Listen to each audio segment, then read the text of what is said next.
우리 다 같이 5장 23절 합독하겠습니다. 평강의 하나님이 친히 너희를 온전히 거룩하게 하시고 또 너희의 온 영과 혼과 몸이 우리 주 예수 그리스도께서 강림하실 때에 흠없이 보존되기를 원하노라. 아멘. 사랑의 하나님 감사합니다. 오늘도 저희들을 사랑하여 주시고 하나님 이렇게 저녁 시간 주님 앞에 나올 수 있는 은혜와 믿음을 주심에 감사합니다. 성령님 이 시간 우리 가운데 함께하여 주시고 하나님 말씀을 깨달아 알아갈수록 우리의 삶이 하나님의 은혜 안에 거할 수 있는 자들이 되게 하여 주시옵소서. 감사하며 예수님의 이름으로 기도하였습니다. 아멘. 약간 울리는 소리가 나는데 옛날 소리가 아니에요. 우리 오늘 제목은 인간 창조의 원리, 인간 창조의 원리에 대해서 말씀을 나누려고 합니다. 인간 창조의 원리.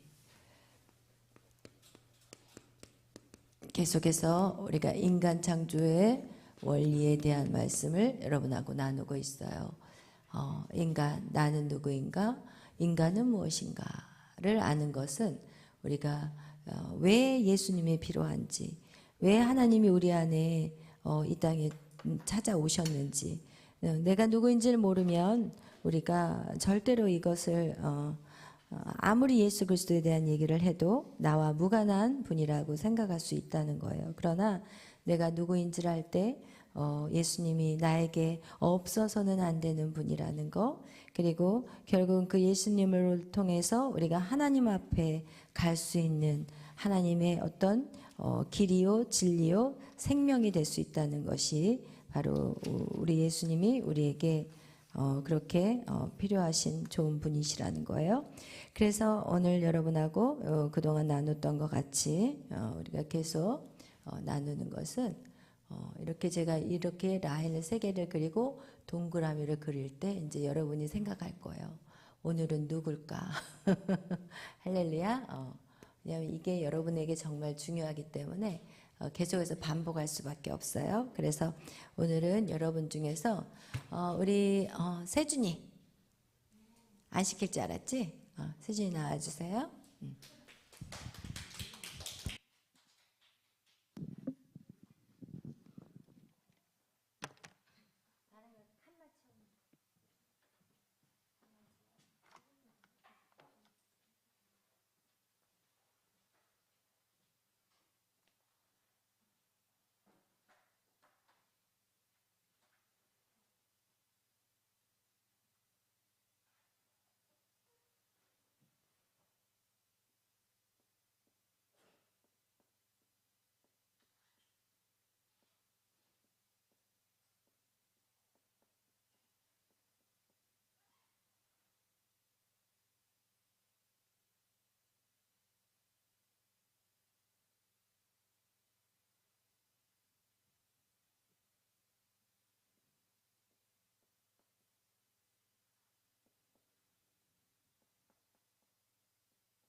네, 이게 그렇게 어려운 게 사실 아닌데, 우리 선악과하고 예수 그리스도, 그리고 신분의 변화가 하나님의 자녀에서 마귀의 자녀, 예수님으로 인해서 하나님의 자녀.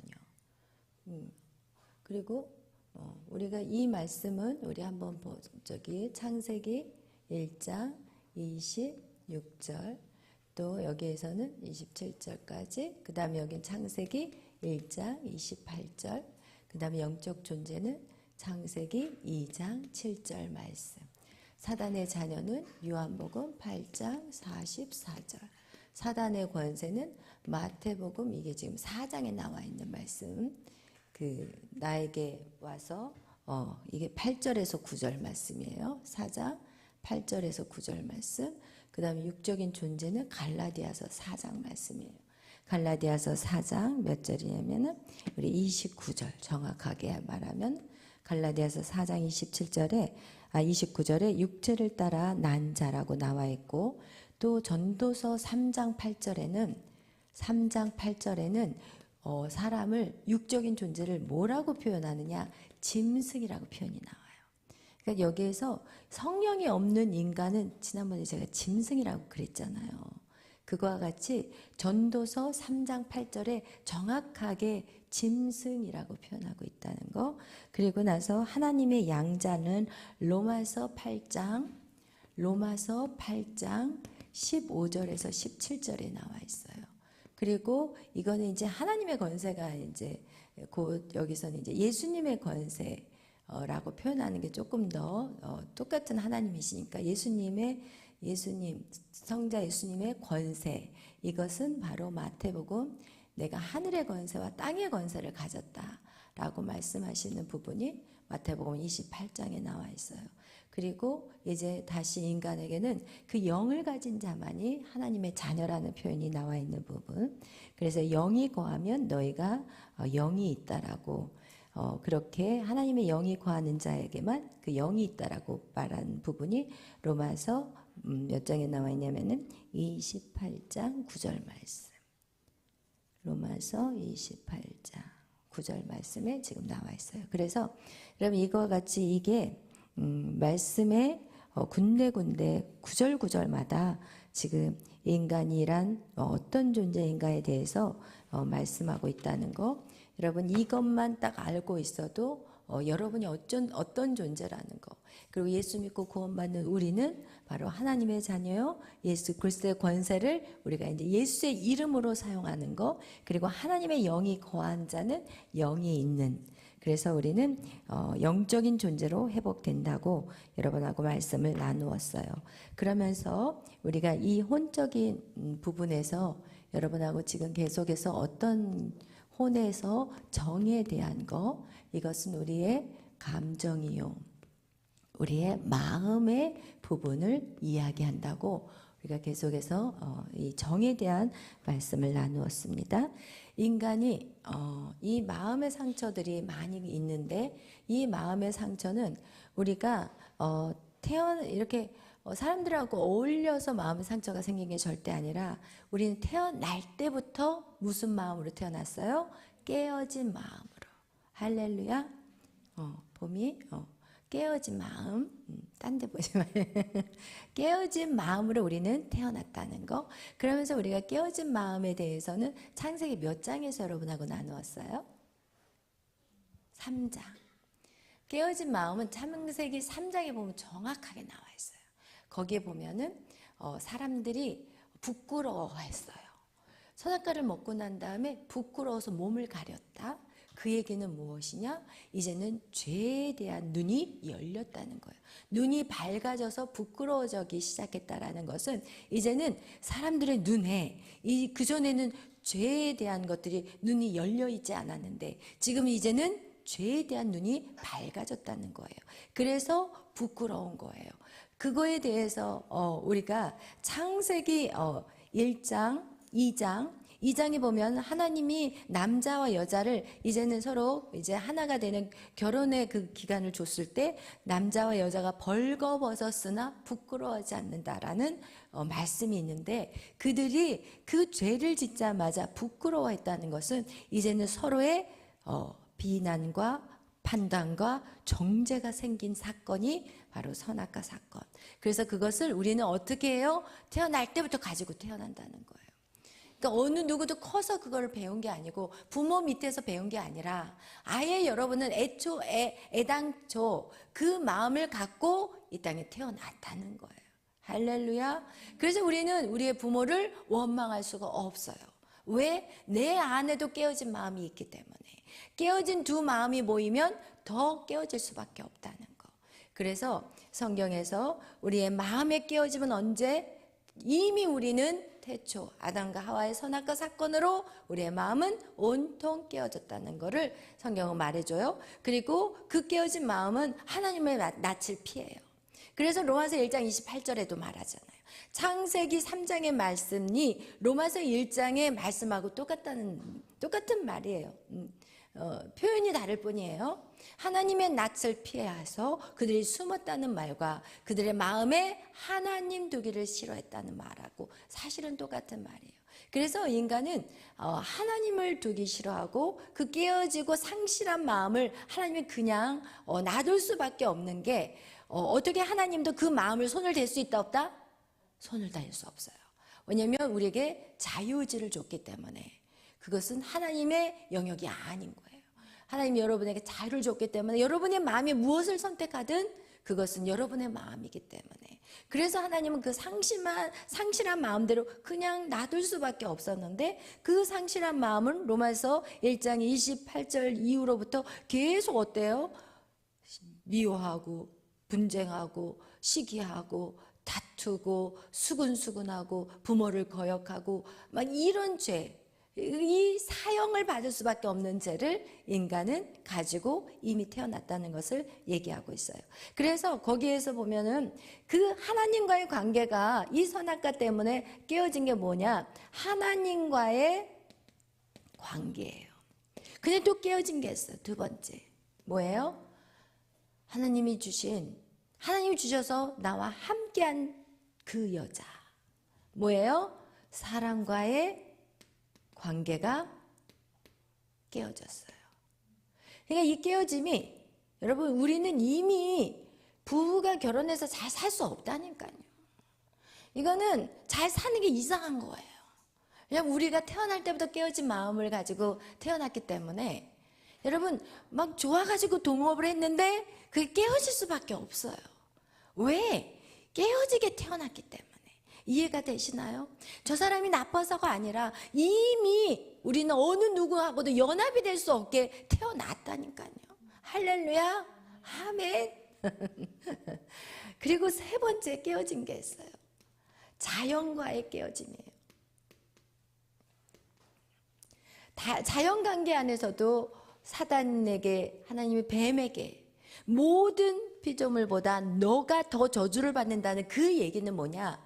자연세계도 인간의 죄 때문에 저주를 받아버린 거예요. 그래서 이 자연세계도 인간으로 인해서 인간과의 관계가 깨져버린 거예요. 그래서 인간들이 수고해서 땀을 흘려서 곡식을 거둬들여야 돼.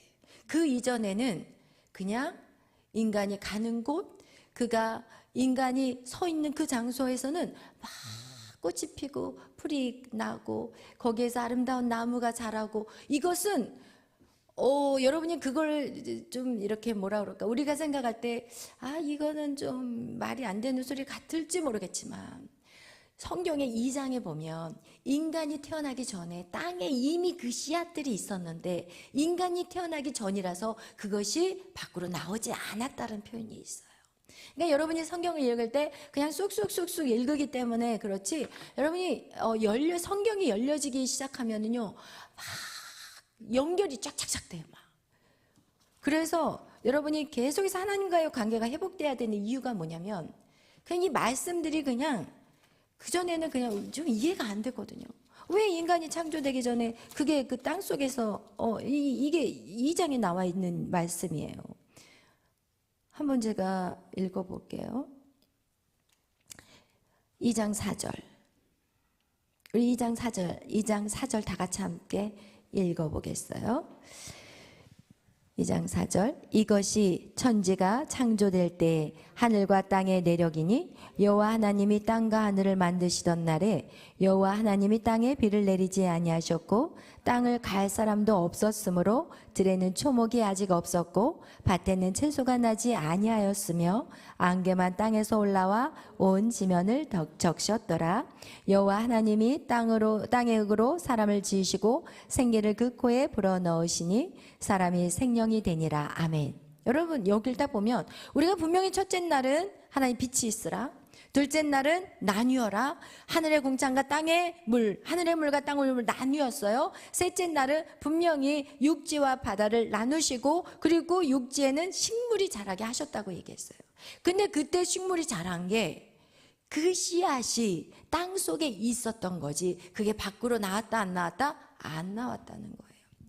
그렇지만 이것을 이미 나온 거라고 말할 수 있는 것은 무엇이냐? 그 안에 씨앗들이 있었기 때문에. 그런데 왜? 인간이 아직 만들어지지 않았기 때문에 지금 이 얘기가 저는 사실은 이해가 안 됐거든요. 그런데 하나님하고 관계가 깊어지면 깊어질수록 말씀을 읽으면 진짜 이 말씀들이 막 깨달아지기 시작하더라고요. 그와 같이 이 인간에게는 어떤 능력이 있느냐? 인간이 이 땅에 하고 하나님의 생기를 불어서 인간이 태어나자마자 식물들이 막 올라오기 시작을 해요. 그러나 오늘날은 여러분이 심지 않으면 식물이 자라나요? 아니잖아요. 그냥 여러분이 밭에다가 뭘 심지 않으면 거기에 뭐예요? 잡초만 무성하지 아무것도 거둬들일 수가 없어요. 왜? 땅이 저주를 받았기 때문에. 그래서 자연과의 관계는 어떻게 돼버렸어요? 엉겅퀴. 그죠? 엉겅퀴가 나온다고 나와 있어요. 엉겅퀴. 그들이 저주를 하나님께서 땅에다가 말을 했을 때 그 땅에서 가시덤불과 엉겅퀴가 거기에서 난다고 얘기했고 관계했고 수고해서 땀을 흘려야만 거기에서 뭔가를 얻을 수 있다라고 말한 거예요. 그래서 우리가 이 하나님과의 깨어짐의 관계가 하나님과의 깨어짐의 관계만 있었던 게 절대 아니라 무슨 관계? 사람의 관계에서도 깨어짐이 있다는 거예요. 그리고 자연과의 관계도 깨어짐이 있었다는 거예요. 할렐루야. 아멘. 그런데 더 놀라운 게 있어요.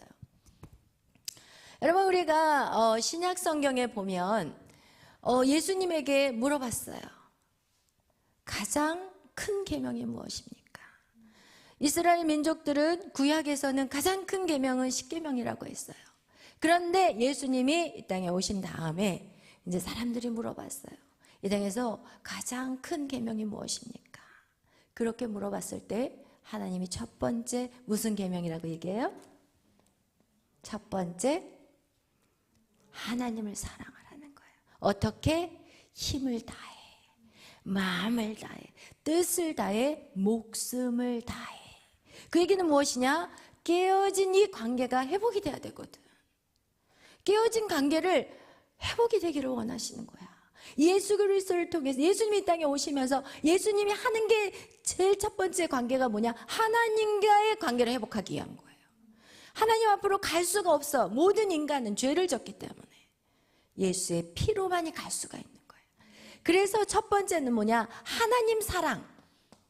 하나님 사랑이 첫 번째 계명이었어. 딱 두 가지 계명을 얘기해요. 첫째는 하나님을 사랑하라. 두 번째 계명은 뭐였어요? 내 이웃을 내 몸같이. 사랑과가 깨어졌기 때문에 두 번째 우리가 해야 될 것은 내 이웃을 사랑하는 거. 어떻게? 내 몸같이. 이렇게 사랑하라는 거예요. 그래서 로마서의 말씀에 보면은 무슨 말씀이 나와 있냐면 자연이 이 땅의 피조물들이 누구가 이 땅에 나타나기를 기다리냐면 하나님의 자녀가 나타나기를 고대한다고 그렇게 나와 있어요. 고대한다. 왜? 여러분이 회복이 되잖아요. 누가 회복이 될까요? 자연이 회복이 돼요. 여러분 놀라운 사실이 뭔지 아세요?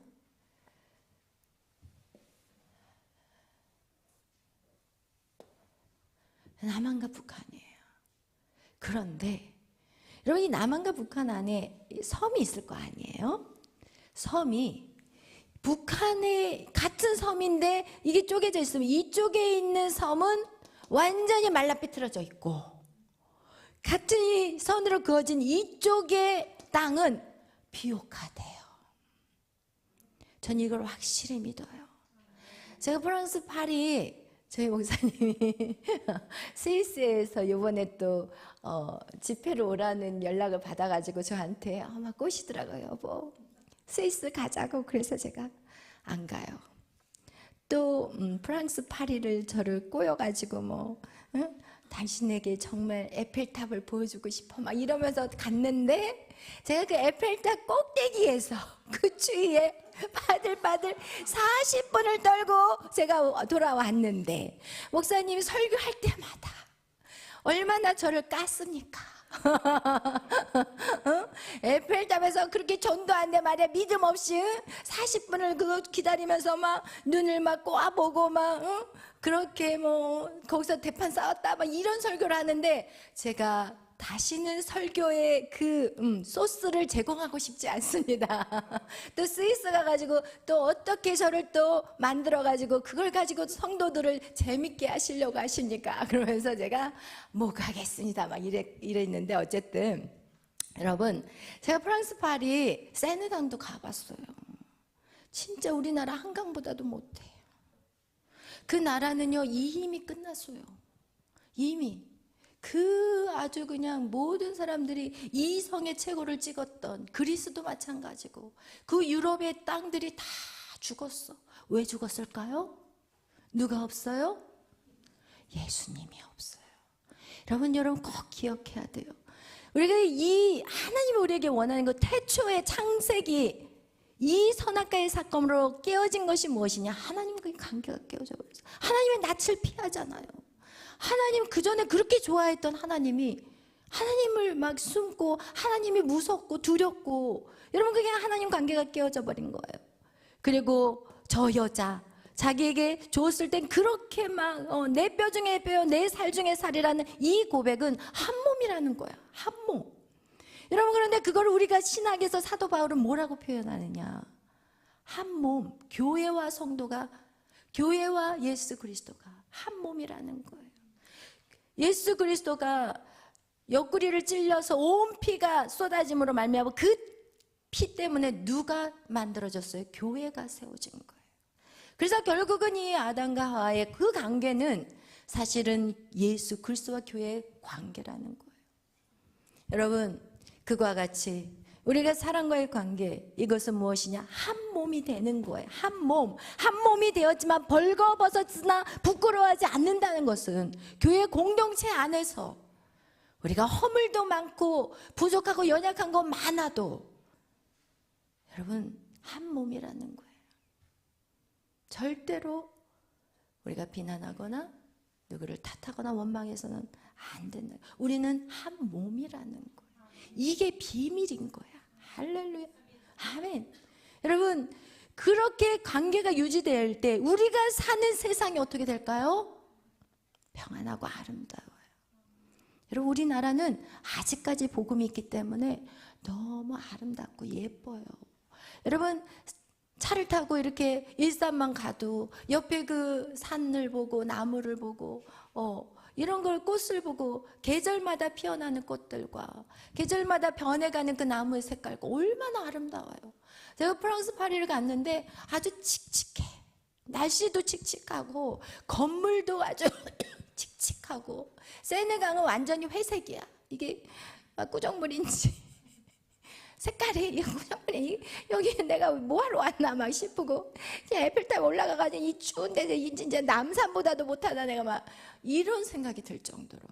여러분, 정말 세상에서 아름다운 곳은 예수를 믿는 곳이에요. 할렐루야. 여러분, 그것을 꼭 기억하시길 바라요. 우리가 해야 될 것은 무엇이냐? 하나님과의 관계예요. 먼저 하나님과의 관계가 회복되지 않으면 사람과의 관계 회복 안 돼요. 그러니까 우리는 먼저 처음에는 하나님에게 집중하는 게 맞아요. 아멘. 하나님 앞에 집중하고 그 다음에 집중해야 될 게 뭐겠어요? 그 다음에 사람 관계로 나아가야 되는 거예요. 사랑 관계로 나아가는 게 반드시 우리는 어떤 한 사람도 원수가 있으면 될까 안 될까? 안 돼. 어떤 한 사람도 있으면 안 돼. 왜? 누구에게 손해일까요? 나에게 손해야. 나에게 손해기 때문에 그걸 누구한테 맡겨야 될까요?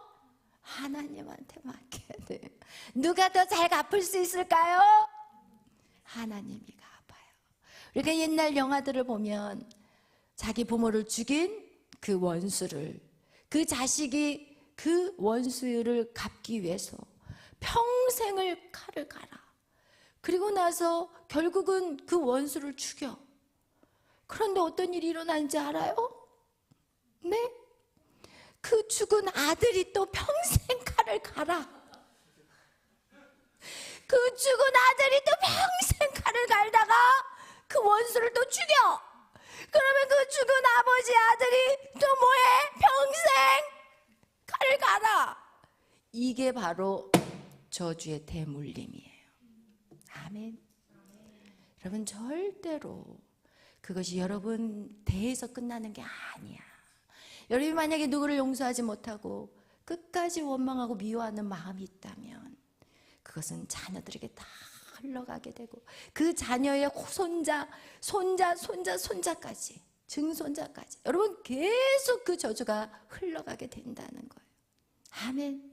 그래서 우리는 빨리 깨끗하게 뭐 해버려야 돼요? 털어야 돼. 터는데 그게 털리는 게 아니라 그걸 누구에게 맡기는 거예요? 하나님에게 맡기는. 그냥 하나님이 원수를 갚으면 여러분 다리 뻗고 자는 거야.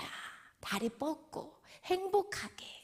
왜냐하면 하나님은 더 완벽하게 깔끔하게 처리하셔.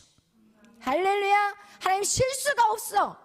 우리는 칼로 갔다가 찔려다가 못 찔릴 수도 있어. 그 칼에 내가 찔려서 쓰러질 수도 있지만 하나님은 정확하게 그 골리앗의 이마박을 딱 맞힌 것 같이 확실하게 그 원수를 갚을 수 있다는 거예요.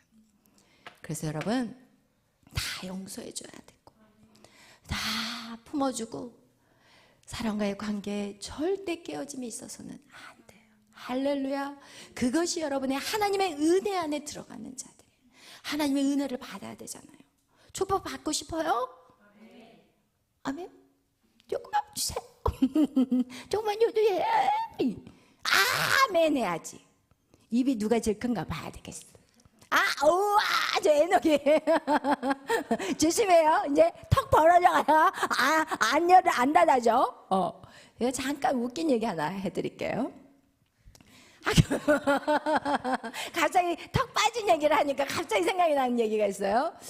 진짜 이거 리얼 스토리예요. 고등학교 선생님이 이 턱이 너무 잘 빠지는 거예요. 수업 시간에. 그러니까 여러분 하다 턱이 딱 빠진 거야. 그러니까 고개를 딱 돌리고 한양야 한양야 그러니까 한양 한양야 알아? 아니 이게 안 다물어지니까 반장을 불렀어요. 수업 시간에. 그래서 고개를 이렇게 방해하면 안 되잖아. 이게 자존심 있지 선생님이. 고개를 딱 돌리고 한강아 한강 한강. 그러니까 애들이 못 알아들었어. 그러니까 야 방강아 그러니까 반장 딱 내가 택시 불러. 저는 딱 빠진 얘기하면은 꼭 그 얘기가 진짜 있었던 일이라서. 그래서 여러분 입을 크게 아멘 할렐루야 아멘. 여러분 하나님의 은혜의 해를 다 누리셔야 돼요. 여러분 이 은혜의 해를 안 누리고 그냥 가면 너무 억울한 거야. 하나님의 은혜의 해가 있어요. 할렐루야. 근데 그 은혜의 해는 여러분 안에 있는 하나님을 사랑하는 거야. 하나님을 사랑하는 거야. 그리고 여러분의 모든 사람과의 관계에 화평해야 돼요. 아멘. 그런 사람만이 하나님을 볼 수 있다고 말하고 있어요. 그래서 이 두 가지는 여러분 이것만 하면 되는 게 아니고 이것만 해서도 안 돼요. 두 개 다 해야 되는 거예요. 할렐루야. 그래서 반드시 관계가 회복이 되잖아요. 그럼 여러분의 자연은, 여러분의 모든 환경은 이제는 가시덤불과 엉겅퀴가 아니라는 거예요. 할렐루야. 하나님의 은혜 안에 비옥한 땅이 되는 거야. 메마른 심령이 아니라 촉촉한 담비가 흐르는 성령의 사람이 된다는 거예요. 할렐루야, 아멘. 여러분, 그래서 여러분 오늘 성경은 우리에게 이 감정, 이 마음, 왜냐하면 이 마음 안에 누구를 담아야 되느냐? 하나님을 담아야 되기 때문에 우리의 마음은 거룩한 그릇으로 날마다 여러분 깨끗해져야 돼요. 아멘. 그것이 바로 우리가 어떻게 마음을 정결하게 할 수 있느냐? 용서와 회개 작업이 있어야 되는 거예요. 항상 여러분 다 용서하세요. 그러니까 성경은 우리에게 말하잖아요. 내가 너에게 용서하는 거, 너희가 다른 사람을 용서하면 내가 너희의 죄를 용서한대요. 조건이 있어요. 하나님이 여러분의 죄를 용서하는 거는 조건이 있다니까요. 여러분이 다른 사람을 용서하지는 않으면 여러분의 죄를 용서해 줄까요? 안 해준다는 얘기예요. 그래서 여러분이 모든 사람의 죄, 그가 나한테 어떠한 죄를 저지른다 할지라도 그 죄를 용서하면 하나님이 여러분에게 정말 더 충만하게 주의 성령이 여러분 안에 가득 채워지는 역사가 임하게 되는 거예요. 아멘. 그래서 오늘 여러분께서 우리의 마음에 하나님을 새겨야 되기 때문에 우리는 반드시 우리 안에 용서의 작업, 그리고 우리가 어떠한 상황에서도 말씀대로 행하는 것들이 중요하다는 것을 여러분에게 말씀드리는 거예요. 아멘. 그리고 우리가 이 마음 안에서 여러분 가장 중요한 것은 우리가 어떤 마음을 품느냐가 되게 중요해요. 모두를 용서할 수 있는 것은 우리 한번 다 같이 빌립보서 2장 말씀, 우리 안에 너희 안에 이 마음을 품으라고 얘기하셨어요. 우리 다 같이 빌립보서 2장 5절부터 7절 말씀 다 같이 읽겠습니다. 우리 안에 이제는 미움과 다툼과 분쟁과 시기와 그런 죄된 그 사단의 그 마음이 아닌 빌립보서 2장 5절의 말씀을 여러분 안에 늘 새기기를 예수의 이름으로 축원합니다. 우리 빌립보서 2장 말씀 보겠습니다. 읽겠습니다. 2장 5절 시작. 너희 안에 이 마음을 품으라. 곧 그리스도 예수의 마음이니 그는 근본 하나님의 본체이시나 하나님과 동등됨을 취할 것으로 여기지 아니하고 오히려 자기를 비워 종의 형체를 가지사 사람들과 같이 되셨고. 아멘. 아멘.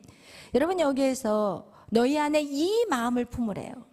그러니까 우리가 마음에 있는 것들을 다 용서하고 그리고 회개하고 그리고 우리 마음 안에 무엇을 담아야 되느냐? 그리스도 마음을 담으라는 거예요. 예수 그리스도의 마음을 우리 안에 품으래요. 근데 그 마음이 무엇인지 성경이 그 다음에 얘기해 주는 것이 무엇이냐면 예수님은 하나님이셔요. 그는 하나님과 동등하신 분이에요. 그러나 그 자리를 취했다 안 취했다? 안 취했다는 거예요. 무슨 자리에 섰어요? 종의 자리에. 여러분 우리가 제일 주님을 만나는 그날까지 품어야 될 게 바로 종의 마음이에요. 우리가 왜 사람들하고 다투냐, 분쟁이 일어나느냐? 내 안에 교만이 수굴수굴 올라오기 때문에 그래요. 근데 참 저도 제 자신을 보면 제가 뭔가 심기가 불편하다 그러면 교만해지기 시작하구나. 이걸 깨닫게 돼요. 그러니까 내 안에 뭔가 불편하고 사람과의 관계가 힘들어진다. 내 안에 교만이 올라오고 있구나. 이걸 깨닫게 되더라고요. 여러분 이것은 상대방의 문제가 절대 아니에요. 우리가 정말 내 자신을 쳐서 날마다 겸손함으로 간다고 가고 있는데 어느 정도 내가 겸손해졌다고 생각을 했는데 어느 날 이게 다시 오더라고요. 그래서 제가 알았어요. 여러분 우리는 늘 깨어 있어야 되는 이유가 우리 안에 있는 이 교만함들이 결국은 이 사단이 그 사이를 항상 비집고 들어오려고 하는 거예요. 여러분 그래서 여러분의 삶에 뭔가가 불편하기 시작하고 누군가가 힘들어지기 시작하고 모든 상황에서 낙심되고 절망이 될 때 여러분 딱 생각할 게 내가 교만하구나. 여러분 그거를 알기를 바라요. 그거를 깨닫게 되면 다시 겸손해지게 돼요. 나는 아무것도 아닙니다. 나는 주님이 하라고 하면 아멘이고 그냥 서라고 하면 서고 지금 학교를 하고 있지만 이 사역을 하면서 깨닫는 것은 돈 있는 사람이 오는 게 아니더라고요. 정말 기초수급자도 오시고 그러면서 학교를 보내고 싶다고 하시고, 그래서 저는 이 사역을 돈 보고 시작한 게 절대 아니고 저는 아이들을 살리고 싶은 마음밖에 없어요. 제가 숨쉬고 살아있는 동안 더 많은 아이들이 믿음 안에 세워질 수만 있다면 저는 그거밖에 사실은 제가 바라는 게 없어요. 그리고 하나님 앞에서도 지금 제가 이렇게 떳떳하게 말할 수 있는 것은 제 마음은 요동하지 않아요. 근데 어쨌든 학교는 운영이 돼야 되고 어느 선까지 얼만큼을 또 혜택을 줘야 될 수 있는지 그것조차도 사실은 고민이 되는 그런 상황인데, 그래도 제 마음은 어떻게 해서든지 아이들을 살려야 되고 그들이 가장 행복한 인생을 살게 해주고 싶고, 그리고 그것을 일찍이 저에게 하나님이 가르쳐줬고 제가 또 자녀들을 키워봤고, 이제 이런 것들 때문에 하나님, 저는 사실은 고아원을 하고 싶었다고 얘기했잖아요. 고아원을 아이들을 키우는데 그 아이들을 그냥 돌보는 차원에서의 고아원이 아니었어요. 저는 세계적인 아이들을 키우고 싶은 게 저의 꿈이에요. 지금도 그건 변함이 없어요. 학교를 한 다음에 고아원을 또 하게 될지, 하여튼 저는 반드시 이제 그런 마음을 갖고 있어서 저는 분명히 이제 저를 하나님이 더 살려주신다면 이제 고아원까지도 할 것이고, 하여튼 그러는데 우리가 이런 일들을 감당할 때 사실은 이런 재정이라든지 여러 가지 이제 어려운 문제들이 있어요. 그런데 그것조차도 내가 할 수 없다는 걸 고백하게 되더라고요. 하나님, 나는 아무것도 아닙니다. 이 학교를 시작하게 하신 분도 하나님, 그리고 그 일을 또 이루어갈 수 있도록 저에게 건강을 주신 분도 하나님, 그리고 매일매일 지금 그 일들을 또 감당할 수 있게 해주신 분도 하나님. 그러니까 절망이 안 생기더라고요. 그리고 모든 것들이 그냥 감사한 거예요. 할렐루야. 여러분이 정말 힘드십니까? 그럴 때 우리 안에 고백이 나와야 돼요. 하나님, 나는 아무것도 아니에요. 그냥 써주신 것만 해도 감사해요. 할렐루야. 그러다 우리에겐 다시 소망이 생기고 희망이 생기고 감사가 나오게 되는 거예요. 할렐루야. 우리가 뭔가를 지으려고 그러고 뭔가를 가지려고 그러고 뭔가에 내가 좀 올라가려고 하고 이러게 시작하면서 우리 안에는 마음이 힘들어지고 불편해지고 갈등이 생긴다는 거.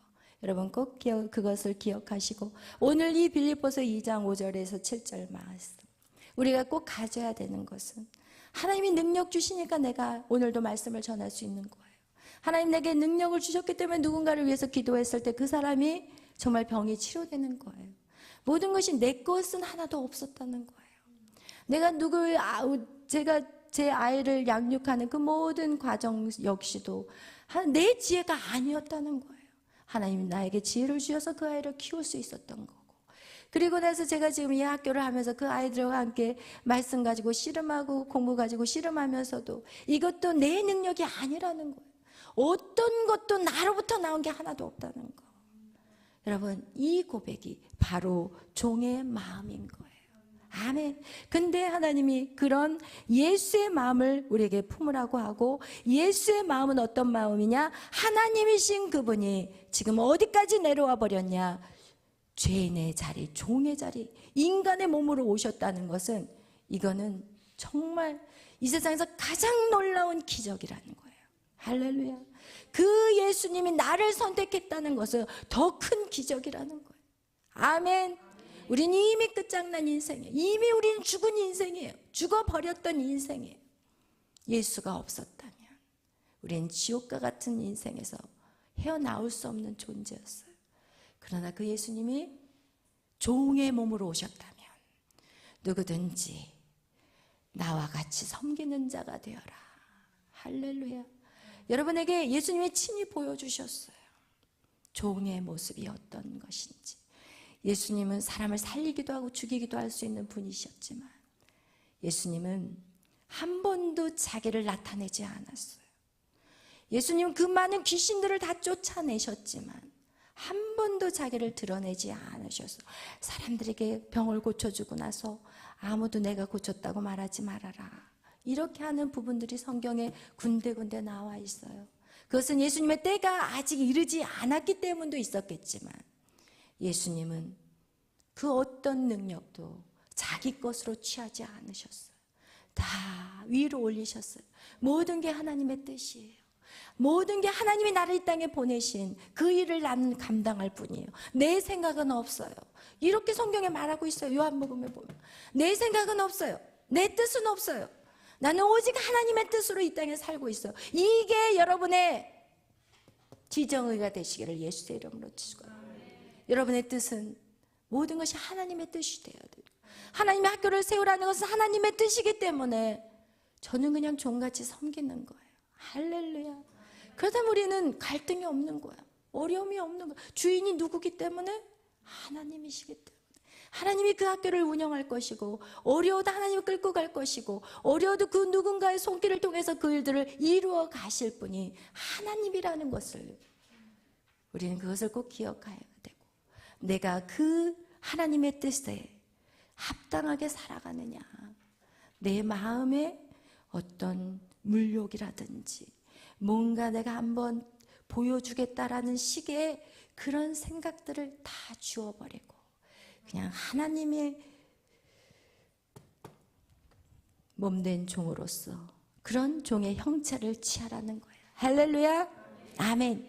그런 자를 하나님이 어떻게 세우실지에 대해서 성경은 말하고 있습니다. 우리 다 같이 요한계시록 3장 20절 21절 말씀을 보고 이제는 마무리를 하겠어요. 요한계시록 3장 20절 21절 말씀, 먼저 20절부터 읽겠어요. 3장 20절 읽겠습니다. 잠깐만요. 20절 시작. 볼지어다 내가 문 밖에 서서 들으려니 누구든지 내 음성을 듣고 문을 열며 내가 그에게로 들어가 그와 더불어 먹고 그는 나와 더불어 먹으리라. 아멘. 여러분, 먼저 우리가 무엇부터 해야 되느냐? 볼지어다 내가 문 밖에서 서서 두드린대요. 예수님께서 여러분에게 마음의 문을 두드린대요. 왜? 예수님은 여러분 안에 무대뽀로 들어가시는 분이 아니에요.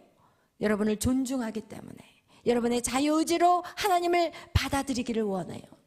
억지로 여러분의 마음의 문을 여는 것도 싫어해요. 그래서 성경은 말해요. 하나님 앞에 드리는 걸 억지로 하지 말라고. 하나님 앞에 물질을 드리든 시간을 드리든 몸을 드리든 기쁨으로 드리지 않는 것은 하나님 받고 싶지 않대요. 여러분, 누구랑 사귀는데 뭐 억지로 와가지고 앉아있으면은 그게 좋겠어요? 싫지? 빨리 들어가세요 이러고 싶지. 억지로 사주기 싫은데 억지로 사줘. 다 알아. 인간은 영적인 존재이기 때문에. 저 사람이 지금 나하고 정말 좋아서 앉아있는지 그냥 시계 계속 보고 있으면서 왜 이렇게 시계는 안 가나, 그냥 불편해가지고 무슨 말을 해야 될지 모르고 막 이런 관계라면 누가 거기 앉아있고 싶겠냐고요. 그래서 하나님은 억지로 하는 거 받고 싶지 않다고 성경이 말씀하고 있어요. 근데 여기서 말씀하는 건 뭐냐? 너희들이 마음의 문을 열고 나에게 웰컴한다면 내가 너희에게 들어가서 너와 함께 먹고 마시고 너와 함께 산다는 것은 무엇이냐? 그런 자들은 하나님의 뜻이 내 뜻이 된 자예요. 왜냐하면 하나님이 내 안에 들어와 버렸기 때문에 하나님이 온통 나를 이끌어가는 삶이 되기 때문에 뜻은 하나님의 뜻이요, 내 감정도 하나님의 감정인 거예요. 내 두 다리도 하나님의 의지대로 걸어가게 되는 거예요. 근데 그런 자들은 결국은 이 종된 자, 섬기는 자, 그리고 정말 그런 하나님이 기뻐하는 그런 모습으로 자기를 낮추는 자, 그런 자들은 어떤 자라고 표현하느냐? 오히려 21절 읽겠어요. 시작. 이기는 그에게는 내가 내 보좌에 함께 앉게 하여 주기를 내가 이기고 아버지 보좌에 함께 앉은 것과 같이 하리라. 아멘. 여러분, 세상은 말하기를 목소리 큰 사람이 이긴 것이라고 말해요. 그러나 성경은 달라요. 세상은 내가 힘센 사람이 이기는 자라고 말하지만 성경은 달라요. 성경은 너희가 살고자 하느냐? 그럼 죽으라고 얘기해요. 완전히 달라요. 길도 달라요. 세상에 유명해지는 걸 좋아하느냐? 종이 되어라. 할렐루야. 완전 달라요. 여러분이 자녀들을 양육할 때도 반대로 키워야 돼요. 세상의 학문에 가르치는 데 집중하는 게 아니라 하나님 말씀으로 가르쳐야 돼요. 할렐루야. 이것은 완전히 지금은 표시가 나지 않지만 얼마 가지 않아서 여러분이 정말 가슴을 칠 때가 올 거예요. 제가 그렇게 키우는 자녀들, 부모들을 너무나도 많이 봤기 때문에 여러분, 세상의 학문 정말 아무것도 아니에요. 오직 했으면 사도 바울이 그걸 배설물이라고 했겠어요? 그 많은 세상의 철학과 학문을 배웠던 사도 바울이 그것을 똥이라고 말했겠어요? 그런데 오늘날 부모들은 똥을 자녀들에게 뒤집어 엎어. 그게 죽는 길인지를 모르고. 여러분, 절대 아니에요. 바로 알고 바로 가르치고 바로 양육해야 돼요. 왜냐하면 다른 것은 우리가 이 종을 잘못 만들면 다시 불 속에서 넣어서 다시 만들 수가 있지만 인간이라는 존재는 너무 타격이 커요. 잘못 키워진 그 삶 속에서 인간이라는 존재는 다시 그걸 바꾸기에는 너무나도 많은 에너지와 시간이 들 뿐만 아니라 바뀌기도 힘들어요. 바뀌기도 힘들더라고요. 너무 고통받고 힘든 아이들을 제가 몇 번 케어를 해봤는데 결국은 뛰쳐나가요. 못 있어요. 못 있어.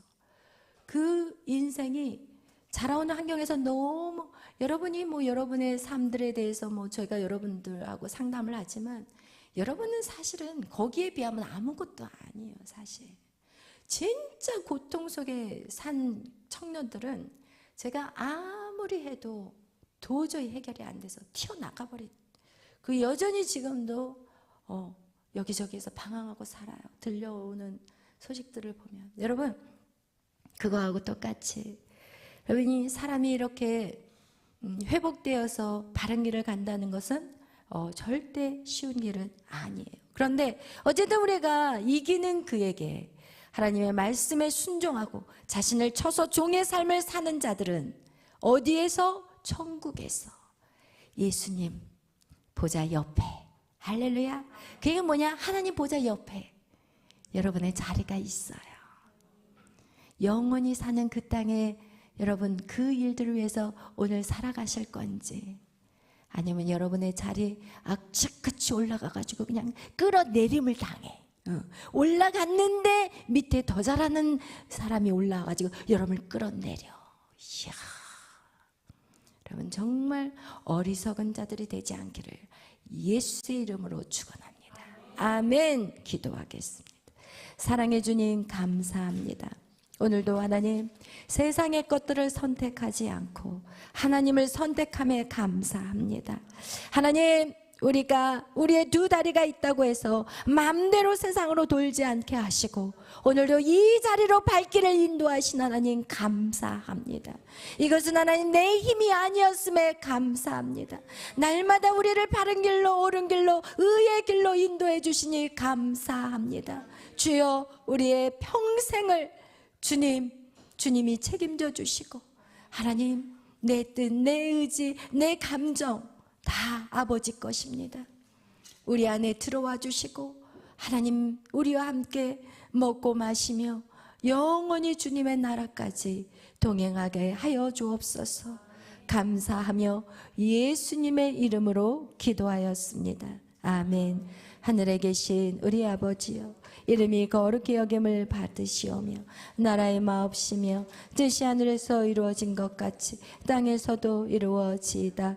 오늘날 우리에게 이루할 양식을 주옵시고 우리가 우리에게 죄 지은 자를 사하여 준 것 같이 우리의 죄를 사하여 주옵시고 우리를 시험에 들게 하지 마옵시며 다만 악에서 구하옵소서.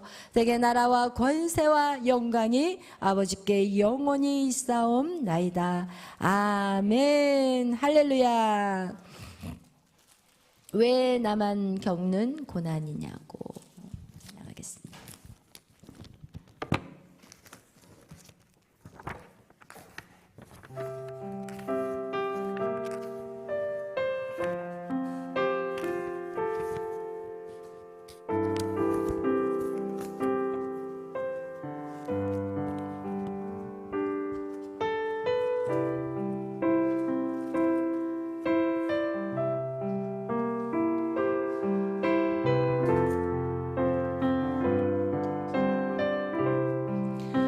나만 겪는 왜 나만 겪는 고난이냐고 불평하지 마세요. 고난의 뒤편에 있는 주님이 주신 축복 미리 보면서 감사하세요. 너무 견디기 힘든 지금 이 순간에도 주님이 일하고 계시잖아요. 흔들린 지점 다 있을지라도 당신만은 일어서세요. 힘을 내세요. 힘을 내세요. 힘을 내세요.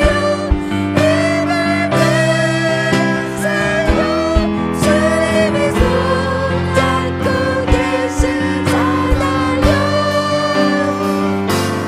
주님이 나와 함께함을 믿는다면 어떤 역경도 이길 수 있잖아요. 왜 이런 슬픔 찾아왔는지 원망하지 마세요.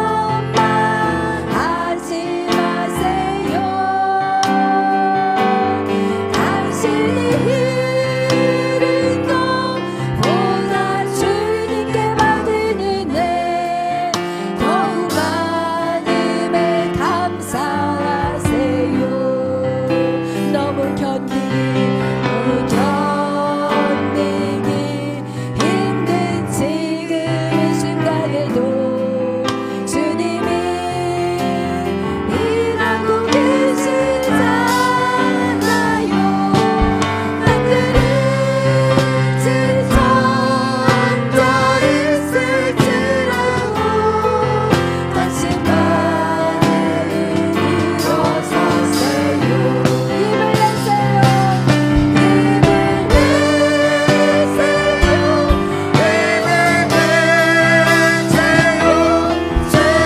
주님이 손잡고 계시잖아요.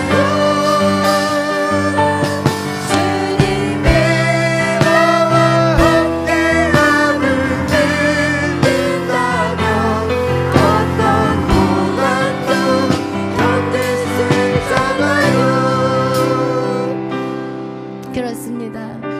여러분, 고난이 우리에게 축복인 것은 그 고난의 시간 동안 우리는 계속해서 성장하고 있다는 것입니다.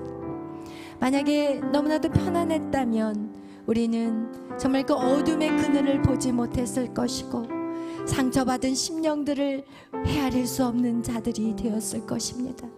그러나 그 고난 때문에 우리는 그 고난 가운데 지금 머물고 있는 사람들을 도울 수 있는 능력들이 키워진 것입니다. 오늘 여러분, 하나님이 여러분에게 그 고난으로 인해서 얻어진 것이 얼마나 많이 있음을 여러분 지금은 깨닫지 못하겠지만 시간이 흐르게 되고 여러분이 믿음이 점점 성장하면 성장할수록 여러분은 그것을 보게 될 것입니다. 그렇기 때문에 고난은 우리에게 축복이라고 말하는 것입니다. 오늘 기도하실 때 여러분 지금의 상황이 여러분 어려우십니까? 그것은 여러분 악한 사단이 이미 이 땅에 저주를 뿌려놨기 때문이요. 그러나 우리가 그 저주에서 풀어질 수 있는 것은 오직 예수 그리스도 하나님의 말씀으로 우리가 회복되고 하나님을 더 사랑하며 내 이웃을 더 사랑할 수 있는 그런 아름다운 모습으로 우리가 계속해서 성장하게 된다면 이 어둠의 세상이 모든 다툼과 분쟁과 싸움으로 뒤섞여 있는 이 세상이 아름다운 빛으로 바뀌어질 것입니다. 하나님은 그것을 여러분을 통해 이루고자 하시는 것입니다. 오늘 기도하실 때 하나님, 내가 이 고난을 이기겠습니다. 이 고난을 믿음으로 순종하며 걸어가겠습니다. 용서할 수 없는 사람을 용서하겠습니다. 그리고 내가 하나님 내 안에 계속해서 반복하는 그 모든 죄를 회개하겠습니다. 하나님 나를 용서해 주시고 이제는 하나님 더 많은 사람들을 품을 수 있는 하나님의 아름다운 마음을 품게 하여 주옵소서. 종의 마음을 품게 하여 주옵소서. 이제 우리 다같이 주여 3장으로